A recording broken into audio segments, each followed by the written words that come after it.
Hello everyone and welcome back to another video on Nginx tutorial series. I'm Dheeraj Sen, DevOps engineer at ThinkNext Technologies. In our previous video, we discussed about the key features of Nginx, also compared it with Apache. So, if you haven't viewed that, please go and do so to understand why Nginx is such a powerful web server. In this video, we'll explore Nginx configuration file. We'll also learn about its structure, how to configure it step by step, and how to enable essential features like SSL, reverse proxies, load balancing, and more. By the end of this tutorial, we'll feel confident in using Nginx to manage our web application professionally. So, without any further delay, let's get started. Overview. The Nginx configuration is the brain of our web server, defining its behavior and functionality. The Nginx configuration file is located at /etc/nginx/nginx.conf. The Nginx configuration file is divided into different blocks, each serving a specific purpose. Main block, HTTP block, server block, location block. Let's understand each one by one. First, let's talk about the main block. The main block controls the journal server behavior such as the number of workers, processes, and connections. The worker processes are the independent units of Nginx that handles client requests, with each process leveraging server CPU cores for parallel processing. The number of worker processes determines how many requests can be processed simultaneously. Worker connections define the maximum number of simultaneous connections each worker process can handle, enabling effective management of multiple client requests at once.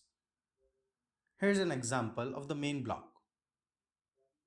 In our previous video, we took the example of restaurant with chefs. Let's say workers. The worker underscore processes settings determines the number of chefs, and the worker underscore connection sets the number of orders that are connections each chef can handle. Setting these values correctly ensures smooth operation even under heavy traffic. The next block is HTTP block. The HTTP block defines how Nginx handles HTTP requests. We can set configuration to MIME type, default file types, and enable compression for fast loading.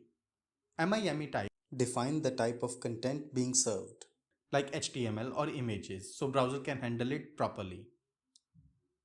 Default file type specifies the fallback types of files when no MIME type is defined.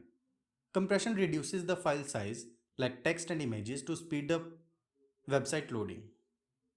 Example. But why it is important? Enabling gzip configuration optimizes our website's performance by reducing the size of text-based files like HTML, CSS, and JSON. This results in faster data transfer, quick page loads, and smoother experience for users, particularly in slower networks. It also helps reduces server load, making our website more resource efficient. Next is server block. Server block defines settings for a specific domain or application. We can have multiple server blocks to host different websites on a single Nginx instance. Example, let's say we are hosting a website called thinknix.com. The configuration ensures that when user visits http://thinknix.com, Nginx serves files from /var/www/example.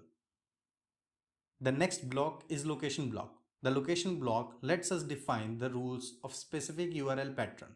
Example, here's how it works. If user requests thinknix.com/images/logo.png, Nginx fetches the files from data/images/logo.png. This is particularly useful for serving static files like images, CSS, and JavaScript. Next is enabling SSL and security connections.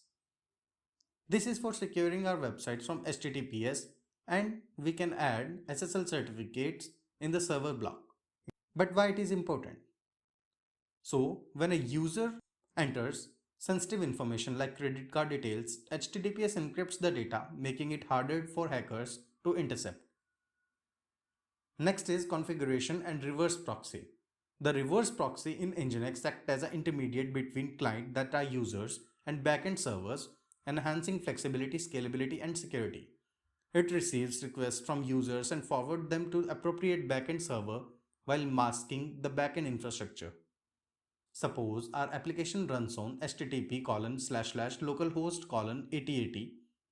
Instead of revealing this internal URL to user, we can configure Nginx as the reverse proxy so user access it via a public URL like http://thinkinx.com/app/. Nginx then forwards this request to the backend server on localhost:8080. This setup not only hides our backend details but also adds an extra layer of security protecting the internal infrastructure from direct user access. Load balancing in Nginx. Load balancing in Nginx ensures that incoming traffic is evenly distributed across multiple backend servers. This approach involves application reliability, ensures better performance during traffic spikes, and prevents any single server from being overwhelmed. Example: how it works. If one server becomes busy or goes down, Nginx automatically redirects traffic to other server, ensuring your website stays up and running. Last, we have access control. With this, we can restrict access to sensitive parts of our website like admin dashboard based on IP addresses. Example: this ensures that only trusted users such as those in your office network can access the admin panel. Conclusion: in this video, we've explored Nginx configuration file in detail. We have covered its structure, explained how we set up SSL, reverse proxies, load balancing, and access control, and discussed why these features are essential for modern web applications. If you found this video helpful, don't forget to like, comment, and share. And subscribe to ThinkNext Technologies for more insightful tutorials. Thanks for watching.